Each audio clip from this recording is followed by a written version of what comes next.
Olá, o ministro da Saúde, Nelson Taidt, participou de uma audiência pública virtual no Senado para falar sobre as ações do Ministério no combate à pandemia de Covid-19. Sobre isso, a gente fala agora no programa Argumento com o senador Nelsinho Trade, do PSD do Mato Grosso do Sul, senador que é médico, vinha já liderando um conjunto de audiências antes da pandemia para a regulamentação da telemedicina no Brasil. E foi uma das primeiras autoridades brasileiras a pegar a doença, a pegar a Covid-19, foi parar na UTI, mas agora parece recuperado, né, senador? Muito obrigado por conversar com a gente. Muito obrigado, Ângela. Meus cumprimentos a todo mundo que estão nos acompanhando. Para mim é um prazer voltar aqui, parabenizar toda a equipe da TV Senado por essa forma de engenhar a comunicação, mesmo no tempo de sessão remota, de entrevista remota e por aí vai. Mas é verdade, nós tivemos, infelizmente, a positivação do Covid-19, mas felizmente consegui superar tudo isso e já estou pronto, recuperado, devidamente com os anticorpos para poder continuar o trabalho que a gente vinha desenvolvendo aí no Senado da República. Então, é um prazer muito grande estar aqui com vocês. Deixa eu começar com uma pergunta que talvez seja a que gerou mais polêmica no debate. Vários senadores trouxeram o tema à tona. Isolamento social. Os senadores cobraram muito do ministro Taidt uma posição sobre isso e ele voltou a enfatizar que o Ministério não vinha defendendo a flexibilização do isolamento social. Sua avaliação? É fundamental. Eu vou lhe explicar por quê como médico. Até porque depois que eu fui contaminado, eu fui estudar essa doença. Eu tenho acesso a artigos científicos, a comunidades de fora. Quando uma pessoa está infectada e com sintomas leves, porque no início dessa infecção, os sintomas que cada indivíduo apresenta são sintomas leves. Ele piora do 10º dia para frente. Você acha que é uma gripe. A cada vez que você sai para fora, estando contaminado e não estando isolado, você tem a chance de contaminar 7 indivíduos. Ao passo que, se você está isolado, tendo o vírus dentro de si, a chance de você contaminar alguém é de -1. Então, está mais do que provado que o isolamento, pelo menos ele freia a doença, a propagação dela.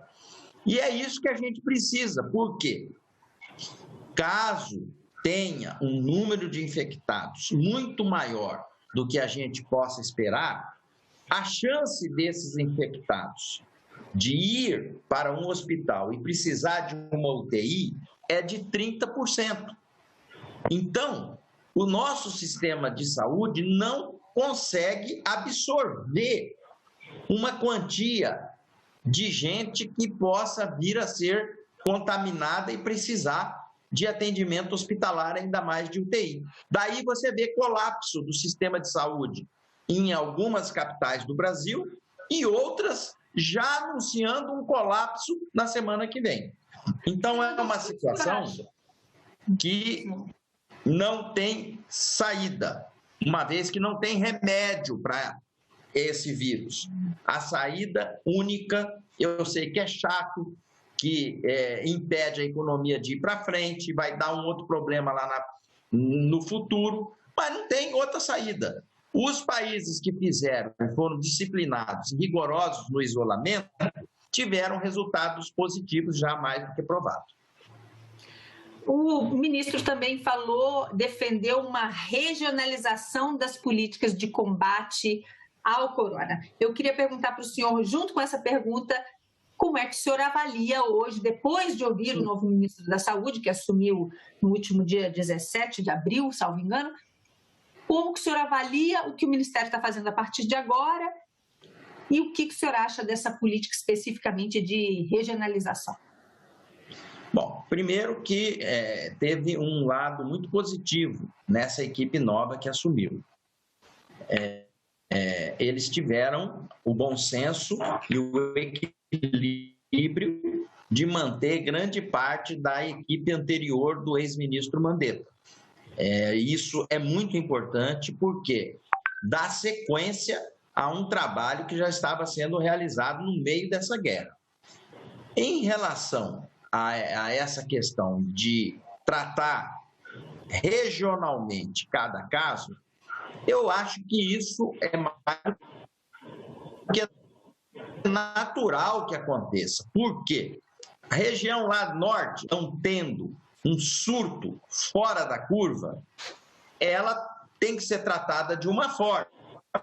Já a região aqui do meu estado, que está com a coisa organizada, graças a Deus, pessoal, com um número de infectados menor, um número de óbitos menor, não vai precisar ter o mesmo tipo de tratamento intenso, agressivo, que precisa ter lá em Manaus e em Macapá. Por exemplo, lá deve estar precisando de respirador, deve estar precisando de leito, pelo amor de Deus, para que possa arrumar uma vaga no hospital. Então, essa regionalização de atendimento, ela é algo que precisa ser acompanhado pela equipe técnica do Ministério, caso a caso. Agora, as medidas padrão, como isolamento social, uso de máscaras, evitar aglomerações, isso aí serve para todo mundo. Senador, o senhor falou da situação daqueles estados mais críticos e eu termino aqui nosso espaço com essa pergunta sobre telemedicina, já que eu abri contando, o senhor, como médico, liderou, inclusive, antes, já no ano passado, um conjunto de audiências públicas no Senado para discutir a regulamentação da telemedicina no Brasil. A gente vê agora a telemedicina provisoriamente aceita para ajudar nessa situação em que as pessoas não podem sair de casa ou não devem sair de casa para fazer consulta, e tem também a ajuda que um médico de um estado pode fazer para outro em situação de colapso. Isso abre a porta para a regulamentação da telemedicina de vez? É uma tecnologia que veio, então, para ficar? Com certeza. Assim como essa questão que nós estamos vivenciando de entrevistas à distância, de sessão à distância, de reuniões à distância, vai ser cada vez mais frequente. Isso é um caminho sem volta. A questão da telemedicina, ela é muito importante porque você consegue dar uma orientação, consegue analisar um caso e se preserva na questão de evitar uma eventual contaminação. Porque se você for ver nos países onde a epidemia já está numa curva descendente, a contaminação da mão de obra da saúde bate 40% a 60%. Tem lugar que bateu 40%, tem lugar que bateu 60%. Eu vejo por mim, quando eu fui internado, as pessoas todas que iam me fazer assistência, pegar a minha veia. Senador, eu vou pedir para o senhor repetir um pouquinho o que o senhor falou nesses países, porque aqui a gente teve uma dificuldade no nosso sinal, a gente perdeu um pouquinho do que o senhor falou. O senhor disse que a contaminação do pessoal de saúde é um exemplo nesse episódio.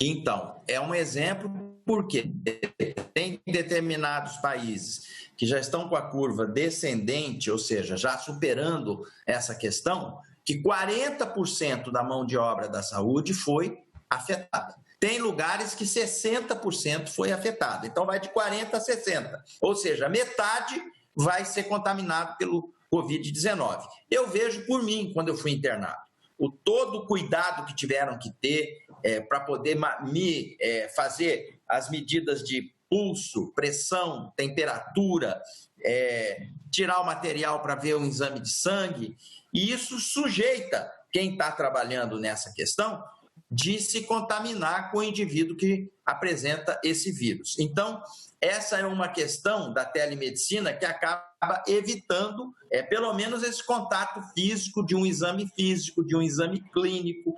E nos lugares mais avançados do mundo, pelo que eu percebi nas audiências que a gente fez lá em outubro, e a gente nem ouvia falar nesse negócio de coronavírus, existem determinados países que os próprios aparelhos já conectados no paciente, informam numa tela as questões dos exames laboratoriais que o médico poderia precisar ter naquele momento. Então, é uma coisa que não tem mais volta. Assim como veio o aparelho celular, essa telemedicina é algo que não tem mais volta. Vai se perpetuar. Senador, muito obrigada por essa conversa. Nós conversamos nesse programa que está chegando ao fim com o senador Nelsinho Trade, que é médico, e falou para a gente um pouco sobre a avaliação dele, das políticas que vêm sendo adotadas pelo Ministério da Saúde em relação ao combate à pandemia. O ministro da Saúde, Nelson Tait, esteve em audiência pública virtual no Senado para falar sobre isso. A você que nos acompanha de casa, mais uma vez, obrigada por estar com a gente e até a próxima.